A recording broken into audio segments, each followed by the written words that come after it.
is going on, you guys? My name is Jonathan, and today we're driving a 2014 Audi A4. So, a little history of Audi for you.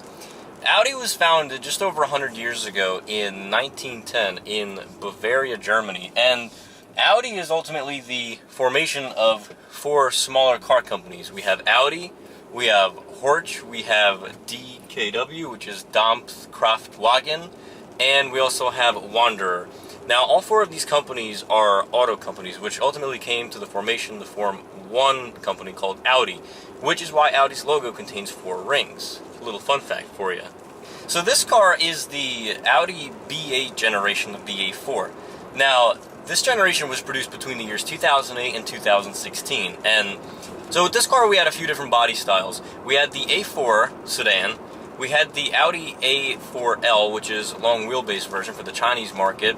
We had the Audi Avant, which is practically the estate version of this car, which is a pretty nice looking car. But then we also had the Audi Allroad, which is like the A4 Avant, only it's more offered for off-road use, and with that you get a higher ground clearance, you get permanent all-wheel drive with that Quattro, but more importantly you get a stainless steel underbody, so the car is that more rugged. So the platform of the B8 generation A4 is part of the Volkswagen MLB platform. And basically what that is it's a platform that, you know, for each car that they use, they tweak a little bit. So this car, for example, the platform is generally the same between this, the A5 Coupe, the Audi Q5 SUV, and even the Porsche Macan. So one of the biggest improvements with this generation A4 is that it moves the steering rack in front of the front axle. So basically what that does is it significantly improves handling apart from any previous generation A4. And that really shows, because when you're driving this car, the steering is very light, you know, it's not that heavy, you don't need a lot of effort to turn it, to turn the wheel, and the car just is very responsive. You know, you go through a slalom or you go through some S-curves, and it's a very joyous ride. And, you know, it's when you combine that with the Quattro all-wheel drive, you know, you really have confidence when you're driving it, especially if you're driving in inclement weather like rain or snow. So this car that I'm driving right here has a 4-cylinder turbocharged engine. So it's a 2.0 liter, but it also contains a turbo. So from the factory, that puts out a little over 220 horsepower and about 250 pound-feet of torque, roughly. The owner of this car actually did an APR Stage 1 tune, so basically just tunes the engine a little bit, but the power gains are about 50 to 60 horsepower and about 80 pound-feet of torque. So really, we're looking at, you know, somewhere around 280 horsepower and about 330 pound-feet of torque, which is pretty nice. And you really feel that when you put the foot down, you know, there's really no turbo lag, and the car just spools up and takes off pretty instantly. You know, you really can put your foot down and the car just loves to just rev and take off, and it's just a smoothing driving experience because, you know, you're able to climb a hill and the turbo kicks in and it just feels so smooth. As far as the powertrain in these cars, you know, we had engines that range from 1.8 liters all the way up to 4.2.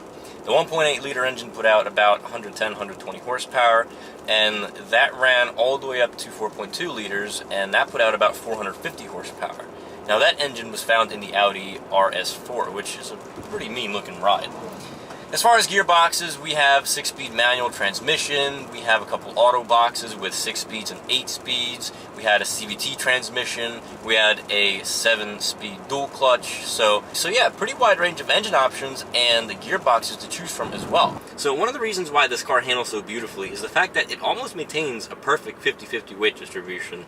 Now, depending on the car you get, you know, the engine transmissions, it's about 45-55, but still, the fact that it's near even, that just makes it so thrilling to drive. You know, you throw it around some of these turns here, and it's just so joyous because it follows the turns. You know, there's very little body roll at all whatsoever, and you just can't help but smile when you're driving it. And you know, it's just joyous. It's happiness. So while it is true that this car has an APR Stage 1 tune, you know, it picks up pretty quickly, and you know, when you couple the handling with the acceleration, it makes it just that nimble to drive. And you know, yeah, sure, it's a car that only has, you know, 280 horsepower, but And, you know, you look at all these other cars that have like 600 horsepower or even 400 horsepower, and yeah, while that's nice, for a daily driver, this car pretty much checks all the boxes. You know, you have all the room here that you could ever need.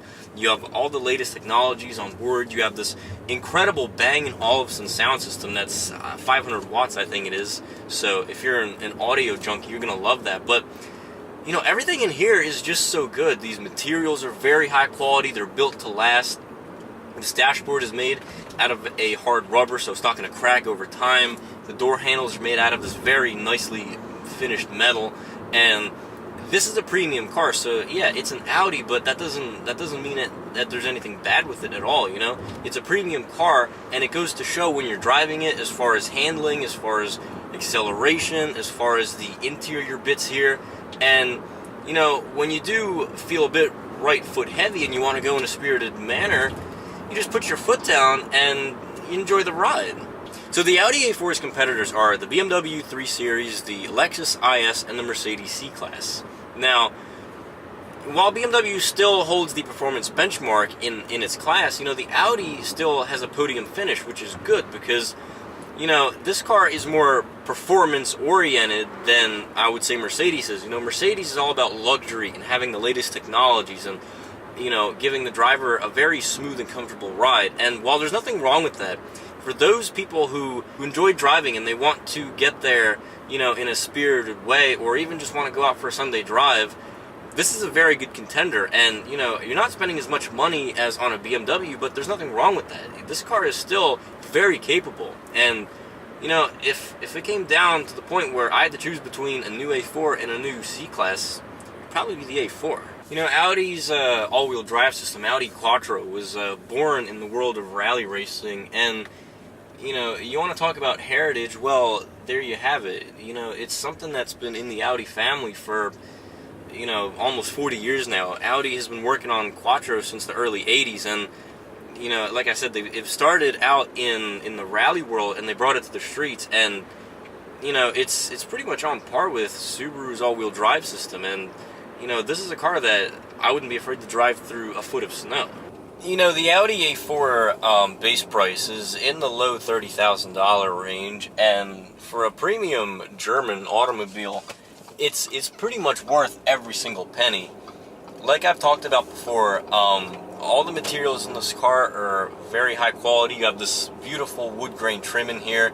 The turn signal indicator, for example, every time you click it, it just feels solid, like it's machined out of a very nice piece of plastic. And, you know, just the overall fit and finish, yeah, you know, it's in the $30,000 range, and some more heavily equipped ones can be well over 40, almost 50, but you get what you pay for. And, you know, I'd rather have this base Audi, for example, over any fully loaded Toyota any day.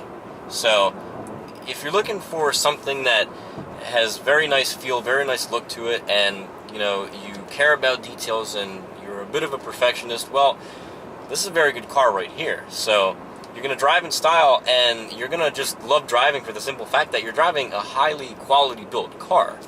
So the S-Line Sports Package includes sports suspension, sports seats. It includes improvements to the car's fascia, so you get, you know, improvements in the front and rear bumpers and the side skirts. You know, you get these nice wheels right here, which look very, very cool in my opinion. And, you know, it just adds to the car, to the car's whole completeness. You know, it makes the car really stand out, and that much more comfortable to drive, and more importantly, that much more joyous to drive. You buy a car like this, and you want to like it. You want to enjoy driving it, whether your commute to work is 2 miles or it's 100 miles. You know, you want to know that you're getting there in style, but more importantly, that it's a fun car to drive. And that's why I've always been a fan of German engineering, because, you know, the car's details are so subtle, especially when you throw on these packages, and it's not so abrupt. It's not so, look at me, you know, I'm so tough and I got all these, you know, flares and spoilers sticking out. No, it's all in the details. And the thing is, when you add all these details combined, they bring a value that's more than just the sum of their parts. And another thing I want to highlight that I really like about this car are its brakes. So it's performance oriented, you know, it's turboed, and you can easily modify it if you want to get more power out of it. But what's also important is the fact that you have good stopping power, and with this car, you're getting very good brakes. So if you decide to pick one of these cars up, try to avoid one of the earlier years, like the 2008 through 2010s, because they tend to suffer an issue with the piston rings and the car having oil consumption problems. It also seems like there's a problem with the water pumps with these cars, so just something to be on the lookout for. But overall, it's a very nice balanced ride. I don't really have any complaints with it. This is a very practical daily driver. It's very comfortable. It's got a little bit of sportiness to it, so it's got everything that you could ever want. So there you have it, guys. That is my review on the 2014 Audi A4. This is the B8 generation. I hope you liked this video. If you did, please give it a big thumbs up. Please comment, rate, and subscribe. Thank you very much, and take care.